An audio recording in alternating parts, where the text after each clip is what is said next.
Gente! Hoje nós vamos corrigir as questões da semana 4 do PET 1 de Matemática, do terceiro ano do ensino médio. Eu sou Flaviane Gonçalves e nesse PET nós vamos trabalhar geometria e sólidos geométricos. Então, para tirar as dúvidas todas, me acompanhe aí nesse vídeo até o final. A primeira questão. O sólido ABCDEFGHI a seguir possui quantos vértices, quantas arestas e quantas faces? Como vocês podem ver na figura que ainda está na tela, nós temos esse sólido aí e temos as letras. Cada letra maiúscula que representa esse desenho significa um vértice, é um pontinho, né? É a extremidade da figura. Então, nesse caso, já que está querendo saber quantos vértices, nós vamos ter que contar quantas letras que aparecem aí nesse sólido. Então, nós temos aí A, B, C, D, E, F, G, H e I. Então, ao todo, nós vamos ter aí 9 vértices. Das opções que aparecem, todas as alternativas apresentam 9 vértices, então não teria como cancelar nenhuma alternativa aí, analisando somente os vértices. Então, aqui, ó, já vamos colocar aqui que são 9 vértices. Agora, analisando as arestas, vamos voltar com a figura aí na tela.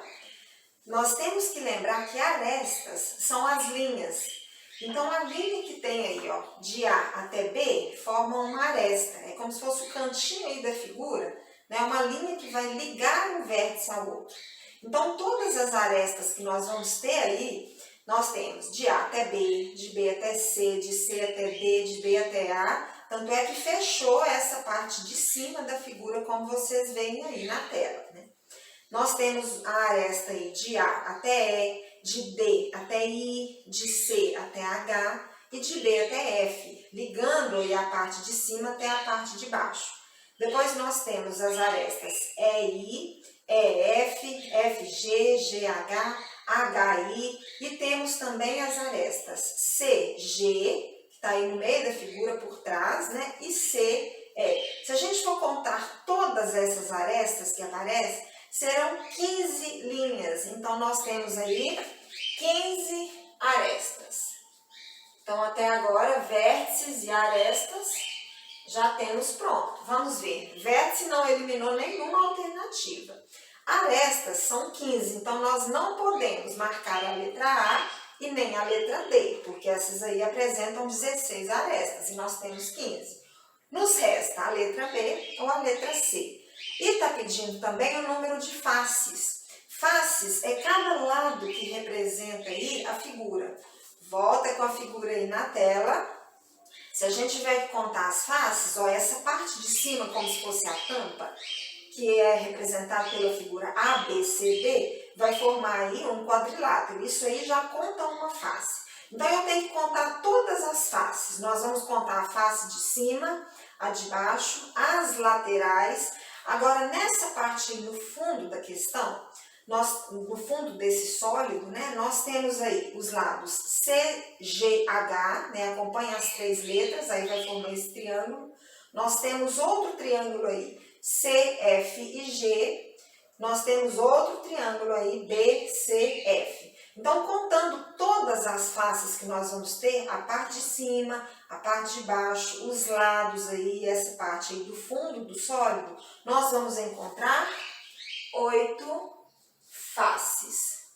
Então, nós temos 9 vértices, 15 arestas e 8 faces. E existe uma fórmula para verificar se isso aqui está correto, quando a gente tem um sólido geométrico, né? Eu posso considerar assim, ó, o número de faces mais o número de vértices é igual ao número de arestas mais 2. Vamos ver se isso aqui está coerente. Se eu tenho aqui 8 faces, mas são 9 vértices, o número de arestas que nós encontramos aqui, 15, mais 2. Vamos ver se isso vai ser uma verdade. 8 mais 9, 17. 15 mais 2, 17. Deu uma igualdade, então quer dizer que está correto. A alternativa, então, correta da primeira questão, letra B. A segunda questão. Um paralelepípedo reto retângulo possui 4 diagonais principais que se encontram no centro do sólido. Cada uma delas liga um vértice ao vértice tridimensionalmente oposto. Veja a figura.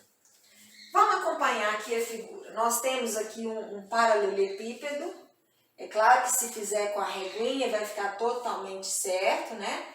Aqui nós estamos pegando só um exemplo para a gente ter ideia do que vai ser. Então aqui nós temos o paralelepípedo.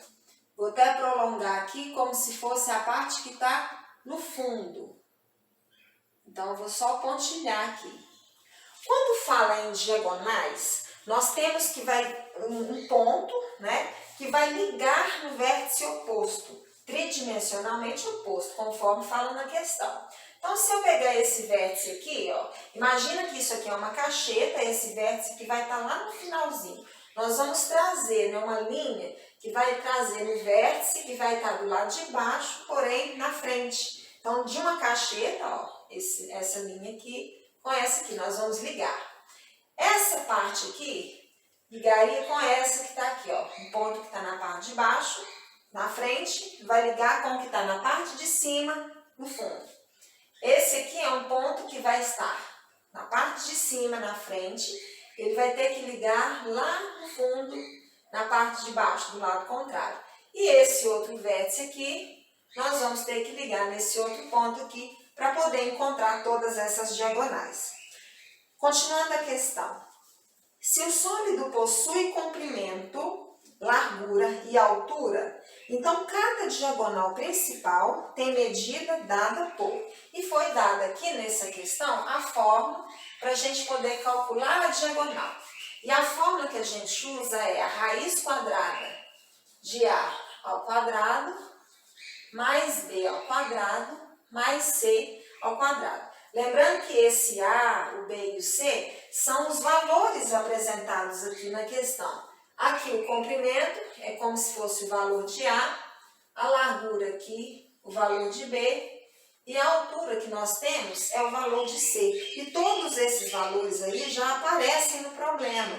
Então, a única coisa que a gente tem que calcular é a fórmula, aplicando esses valores aqui. A diagonal, então. O valor de A foi dado na questão aí, que é 12. Então, 12 ao quadrado. Mais o valor de B, que foi dado no exercício, que é 15. E o valor de C é 16. Cada valor aqui, ó, tem que estar ao quadrado. E uma observação que eu tenho que ter aqui é que eu não posso simplificar esse 2 com índice, porque os valores que aparecem aqui, ó, estão somando um com o outro. Se fosse multiplicando, aí eu poderia cortar a potência aqui com o índice. Mas como é uma soma, eu resolvo cada um separado, depois eu somo tudo. Então, a diagonal, raiz quadrada. 12 ao quadrado é 12 vezes 12. Então, 144.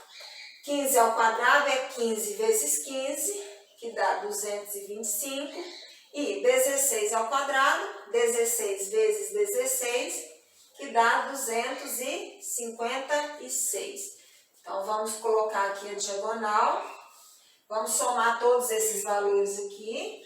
144, mais 225, mais 256. Resolvendo todas essas questões sem a calculadora, né? 6 com 4, 10 com 5, 15. Vem um para cá. 4, 5, 6. 6 com 5, 11.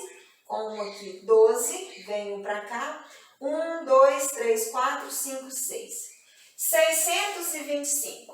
Bom, raiz quadrada de 625.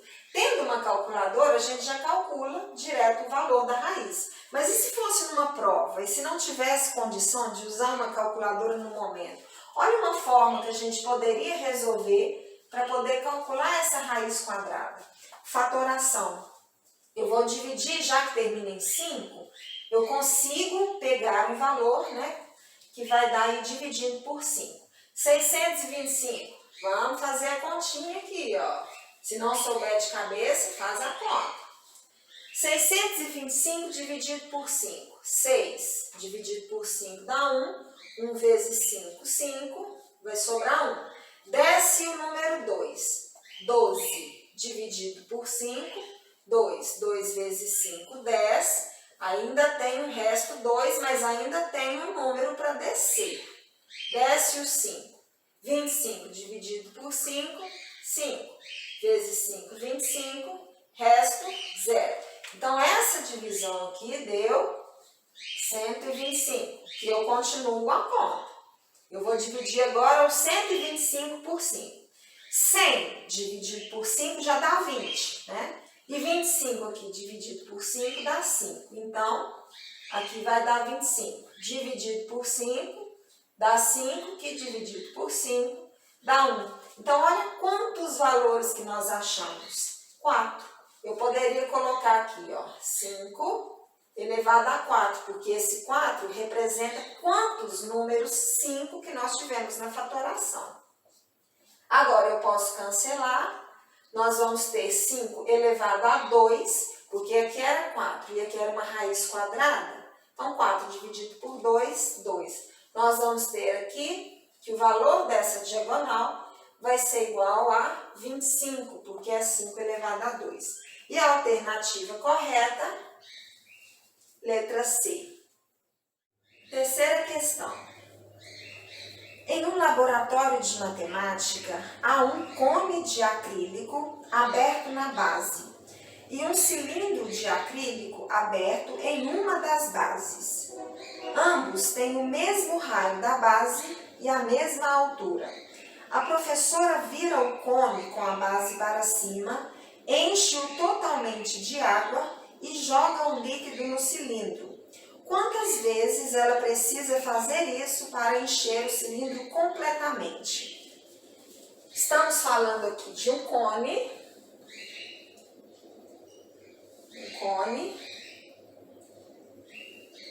e um cilindro.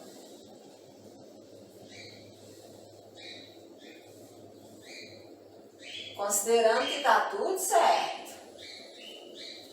E nesse cone, nós temos aqui a mesma figura que vai estar aqui no cilindro. Aqui é o raio, aqui é o raio. Essa medida daqui, ó, até essa medida aqui, a gente considera a altura, que vai ser a mesma altura aqui do nosso cilindro. A ideia é o seguinte, a professora vai pegar esse cone e vai colocar um líquido dentro dele. Ela vai virar com a parte aberta aqui para cima, vai encher esse líquido aqui vai encher esse cone aqui, né, com a água e vai colocar dentro do cilindro de mesma altura, ó, e com a mesma abertura que tem aqui, ó, ela vai encher esse cilindro. Se a gente observar bem, essa parte aqui, ó, é como se eu tivesse o cone dentro do cilindro. E a fórmula que a gente usa para calcular o volume de um cone é a medida da área da base, que já que é um círculo, é π vezes r ao quadrado, vezes a medida da altura, dividido por 3. Essa é a fórmula que a gente usa para calcular o volume de um cone. E a fórmula que a gente usa para calcular o volume de um cilindro, né, tudo que ocupa aqui dentro, qual que é a capacidade toda dele, é só a gente pegar a área da base dele vezes a altura. Então, como a base é um círculo, a área vai ser πr ao quadrado vezes a altura. Então, nós temos essa fórmula aqui para calcular o volume do cilindro e essa outra fórmula aqui, que parece ser essa, né, para calcular o volume do cone. Mas observa, a fórmula para calcular o volume do cone é a mesma do cilindro, só que dividido por 3.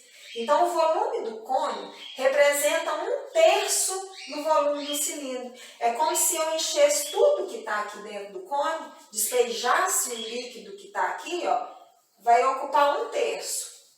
Aí eu venho, encho de novo, coloco aqui, vai colocar, ó, mais uma parte. E quando eu vier pela terceira vez, colocar todo o líquido que representa aqui, aí sim que eu vou conseguir encher o cilindro.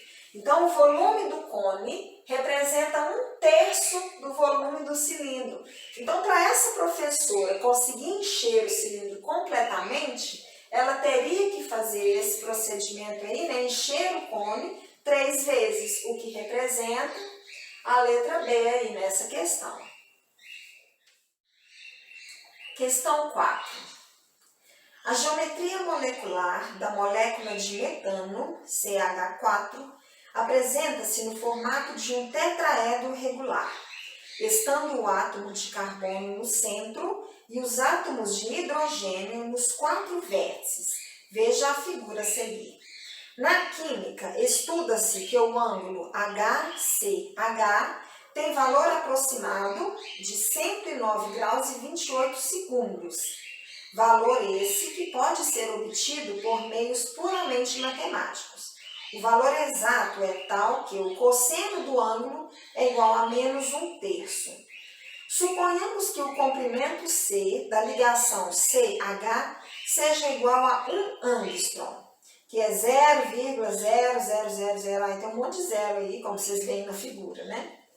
O lado do tetraedro pode ser obtido pela lei dos cossenos, L ao quadrado, que é igual a C ao quadrado, mais C ao quadrado, menos 2 vezes C vezes o cosseno de θ, cosseno do ângulo, né? Quanto mede esse lado aproximadamente? Nós vamos usar a lei dos cossenos para poder resolver essa questão, conforme já veio informando aí, inclusive. E a lei dos cossenos vai ser L ao quadrado, que é igual a um dos lados ao quadrado, mais o outro lado ao quadrado. Só que como aqui é um tetraedro, todos os lados são iguais, por isso que a gente repete a mesma letra. C ao quadrado mais C ao quadrado, menos 2 vezes um lado vezes o outro, C, vezes o cosseno do ângulo.